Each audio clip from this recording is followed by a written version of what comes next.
हरे कृष्णा। अक्षय अर्थात जिसका कभी क्षय न हो, और तृतीया यानी तिथि के अनुसार तीसरा दिन हमारी वैदिक संस्कृति अत्यंत विशेष और वैज्ञानिक है, जिसमें सूर्य और चंद्र की गति के अनुसार तिथि, मास और उसमें आने वाले कुछ महत्वपूर्ण दिनों को निर्धारित किया जाता है। वर्ष में कुछ ऐसे विशेष दिन भी आते हैं जब कोई भी शुभ कार्य करने के लिए आपको अच्छा मुहूर्त या समय देखने की आवश्यकता नहीं पड़ती। ऐसे ही कुछ विशेष दिनों में से एक है अक्षय तृतीया का दिन, यानी वैशाख मास के शुक्ल पक्ष की तृतीया तिथि। इस दिन को अक्षय कहा गया है। इसका अर्थ है इस दिन जो भी पुण्य कर्म या आध्यात्मिक कार्य किया जाए उसका कभी भी क्षय नहीं होता, उसका कभी भी नाश नहीं होता। जैसे भगवत गीता में भगवान श्री कृष्ण कहते हैं, क्षिप्र भवति धर्मात्मा शव शांति निगच्छति कौन्ते प्रति जानी न मे भक्ता प्रणति। अर्थात जो भगवान की शरण ग्रहण करते हैं वे शीघ्र धर्मात्मा बन जाते हैं और चिर स्थायी शांति पाते हैं। हे कुंती पुत्र, निडर होकर यह घोषणा कर दो कि मेरे भक्त का कभी नाश नहीं होता। उसी प्रकार अक्षय तृतीया के दिन किए गए कोई भी पुण्य कर्म के फल का भी नाश नहीं होता। भौतिक संसार का सामान्य नियम तो यही है कि अगर आप कोई पुण्य कर्म करते हैं तो उसका अच्छा फल आपको मिलेगा, और अगर कोई पाप कर्म करते हैं तो उसका बुरा फल भी आपको भुगतना पड़ेगा। हमारे जीवन में आने वाले सुख और दुख अंततः हमारे पूर्व जन्म के ही पाप और पुण्य कर्म के परिणाम स्वरूप हमें मिलते हैं, और एक बार जब हमारे पुण्य कर्म का अच्छा फल मिल गया तो उसके बाद वह समाप्त हो जाता है और फिर आपको कोई दूसरा पुण्य कर्म करना होगा। लेकिन अक्षय तृतीया ऐसा दिन है जिस दिन आप जितना अधिक मात्रा में पुण्य कार्य करेंगे उतना ही आपको उसका फल मिलेगा, और वह चिरकाल तक आपके साथ रहेगा, उसका कभी भी नाश नहीं होगा। तो इसी अक्षय तृतीया के उपलक्ष्य पर मैं उससे जुड़ी एक पौराणिक कथा आपको सुनाने जा रही हूँ।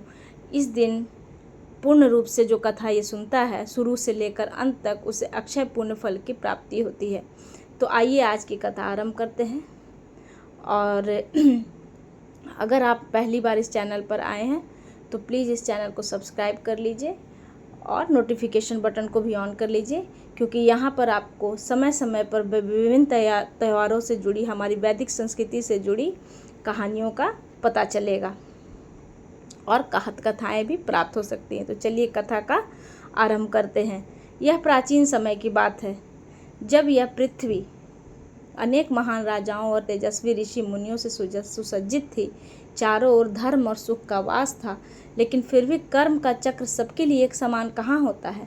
तो बस ऐसे समय में भी एक ब्राह्मण परिवार था जो कि अत्यंत निर्धन था। इस परिवार में मात्र ब्राह्मण और उसकी पत्नी थे। ना तो उनके पास कोई धन संपत्ति थी और ना ही उनको कोई संतान थी। लेकिन इस ब्राह्मण के जीवन में जो एक सुख था वह थी उसकी पत्नी। उस ब्राह्मण की पत्नी अत्यंत विनम्र, पतिव्रता, चरित्रवान और सुंदर थी। ब्राह्मण भिक्षा मांगकर जो भी लाते उसी में वह संतुष्ट रहती और अपने पति की सेवा करती थी। अनेक प्रयासों के बाद भी ब्राह्मण अपने जीवन निर्वाह हेतु अत्यधिक धन या पर्याप्त धन भी एकत्रित नहीं कर पा रहे थे। इस अवस्था में भी वे दोनों पति पत्नी परम भगवान के प्रति समर्पित थे। आखिर एक दिन ब्राह्मण की पत्नी ने कहा, हे स्वामी, आप इतना प्रयास करते हैं लेकिन फिर भी हम अपने जीवन यापन हेतु पर्याप्त धन एकत्रित नहीं कर पा रहे हैं। हमारे भाग्य में संतान सुख भी नहीं है। निश्चित ही हमसे कोई अपराध हुआ है जिसका फल हम इस जन्म में भुगत रहे हैं। हे स्वामी, मैंने सुना है कि इस समय महान ऋषि वशिष्ठ हमारे नगर में पधारे हैं। कृपया आप उनके पास जाइए और अपनी इस अवस्था का कारण और समाधान पूछिए। वे अवश्य हमारी सहायता करेंगे। पत्नी की बात सुनकर ब्राह्मण जो है वो महान ऋषि वशिष्ठ के पास गए। वहाँ जाकर उन्होंने प्रणाम किया। हाथ जोड़कर ऋषि से प्रार्थना करते हुए कहने लगे, हे ऋषिवर, आप तो त्रिकालज्ञ हैं। आप प्रत्येक जीव के भूत, भविष्य और वर्तमान सबसे परिचित हैं। कृपया मेरी इस अवस्था का कारण बताइए प्रभु। मैं क्यों निर्धन हूँ, क्यों संतानहीन हूँ, कृपया हमारा मार्गदर्शन करें ऋषिवर। ब्राह्मण की बात सुनकर ऋषि वशिष्ठ ने कहा, हे पुत्र, पिछले जन्म में तुम अत्यंत धनी थे और तुम्हारे अनेक एक पुत्र भी थे, लेकिन उस समय तुम अत्यंत कृपण थे। यहाँ तक कि तुमने अपने संतानों के लिए भी कुछ नहीं किया, उन पर न धन खर्च किया, न उनके प्रति धन संचित किया, और अपने धन और संपत्ति के प्रति बहुत आसक्ति रखी, और अपनी संतान के प्रति लापरवाही के कारण तुम्हें इस जन्म में निर्धनता और संतानहीन होने का श्राप मिला है। उस समय किसी कारणवश तुमने वैशाख मास के अंतिम 5 दिन में व्रत का पालन किया था, इसलिए तुम्हें ब्राह्मण का शरीर और अच्छी पत्नी प्राप्त हुए हैं। अगर तुम इस जन्म में वैशाख मास के कम से कम 7 और दिनों का भगवान श्री कृष्ण की भक्ति द्वारा पालन करोगे तो इस अभिशाप से अवश्य मुक्त हो जाओगे। और वैशाख मास के शुक्ल पक्ष में आने वाली अक्षय तृतीया के दिन परम भगवान श्री कृष्ण की पूजा अर्चना करो। ब्राह्मण ने वशिष्ठ मुनि की बात का अक्षरशः पालन किया और उसके फलस्वरूप ब्राह्मण अपनी निर्धन और संतानहीन अवस्था से मुक्त हुआ। इस कथा का महात्म सुनाते हुए कहा गया है कि जब हम इस प्रकार की पौराणिक कथाओं को सुनते हैं या पढ़ते हैं तो हम अपने आप ही परम भगवान गुरु और वैष्णव की सेवा में संलग्न होते हैं। इसलिए अक्षय तृतीया के दिन इस कथा को अवश्य सुनना चाहिए।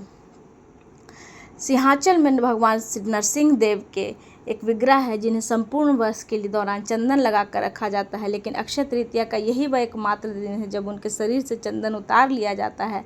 यानी सिंहाचल के भगवान नरसिंह देव के वास्तविक विग्रह के दर्शन आपको अक्षय तृतीया के दिन ही हो सकते हैं।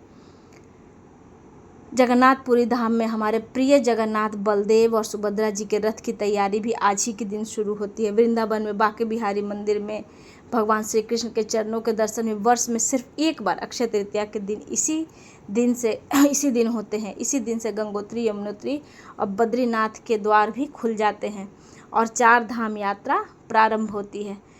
यह आदि शंकराचार्य ने कनका आधार स्रोत की रचना भी अक्षय तृतीया के दिन ही की थी। श्रीपाद माधवेंद्र पुरी ने भी इसी दिन भगवान को सर्वप्रथम बार चंदन लगाया था और इस प्रकार चंदन यात्रा का प्रारंभ भी अक्षय तृतीया वाले दिन ही हुआ था। जैन धर्म के सर्वप्रथम तीर्थंकर ऋषभ देव ने आज ही के दिन अपने वर्ष के उपवास का पालन किया था, इसलिए वे इस दिन को वर्षी तप के नाम से भी मनाते हैं। अक्षय तृतीया को अखा तीज के नाम से भी जाना जाता है। इस दिन जितना दान और पुण्य कर्म के साथ साथ व्यक्ति को आध्यात्मिक कार्य भी करने चाहिए, जैसे कि भगवान के पवित्र नामों का जप करना। इसलिए आज के दिन भगवत गीता, श्रीमद् भागवत जैसे आध्यात्मिक ग्रंथों को पढ़ना चाहिए। अक्षय तृतीया के दिन स्वयं लक्ष्मी देवी और भगवान नारायण की विशेष पूजा करने का महात्म है। इसलिए कहा जाता है कि इस दिन किसी भी रूप में सोना या चांदी खरीदना शुभ माना गया है। इससे सौभाग्य की वृद्धि होती है।